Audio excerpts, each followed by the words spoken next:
Baru-baru ni agak stres ke? Sangat-sangat. Hai, nak jadi Kak Laila.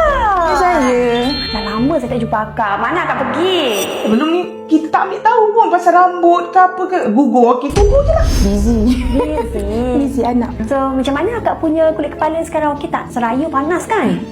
Betul. Memang hari-hari sekali tu dalam sehari 3-4 kali juga memang kena mandi. Memang kata kulit kepala akan berpeluh kan? Memang cuaca sana Selangor pun memang kata terlampau. So, kulit kepala tak rasa macam gatal macam sebelum ni lah? Tak gatal macam sebelum ni, tapi gugur tu stay tu kata nak cari point gugur tu. Kita nak scan dulu kulit kepala, nak tengok dululah setakat ni progress dia macam mana. Sebab akak dah tak datang dekat 2 bulan lebih. So hopefully tak jadi teruk macam last time lah. Tanya satu soalan, baru-baru ni agak stres ke? Sangat-sangat. Sebab kita nampak jauh sangat beza dia daripada 2 bulan lepas dan sekarang lah. Dekat kawasan kulit kepala kat bahagian sini lah, especially tengah ni, kita dah boleh nampak dah gugur dia tu dah makin teruk. Lepas tu akak punya kulit kepala juga, kawasan scalp ni, tengok ni dia tak bersih lah. So dia masih ada lagi sel kulit mati yang melekat dekat kawasan kulit kepala. Okay, so akak memang cuci rambut tak setiap 2-3 hari? Bukan 2-3 hari, memang hari-hari cuci sampai kita orang kata kita tonyok sampai hilangkan gatal dulu. Sebenarnya tak elok juga kalau nak cuci setiap hari.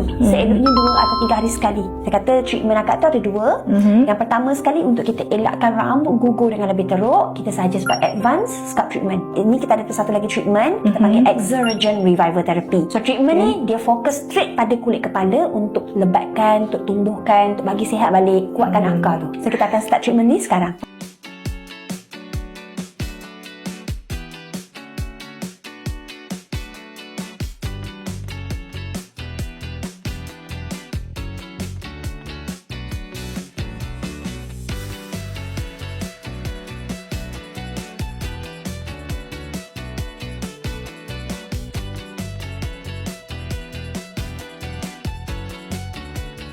Kita tadi dah lepas treatment, dah siap scan. So akak rasa macam mana? Okey tak treatment? Lama kan? Okey, lama lah juga ni.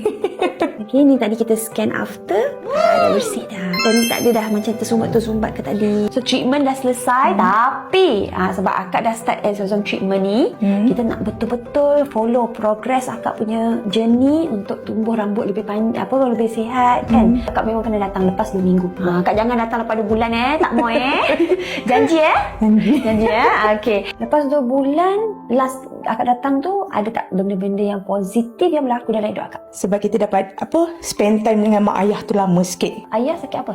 Stroke. Mak orang kata sakit tua kan, sakit lutut kan tu je. Orang kata bukan semua orang dapat spend masa dengan itulah. Suami pun ada cakap kena kerja sebab membantulah dia kan. Tapi kata ya Allah, berat tau benda tu. Kita fikir balik dengan mak ayah, dengan anak. Macam mana nak start balik kerja tu. Biasalah kita kalau dah kerja, mak ayah kita, anak kita, masa tu kita kena rushing. Tu kata tengah fikir. So saya doakan akak, semoga apa yang akak nak capaikan tu tercapai. Mesti kuat.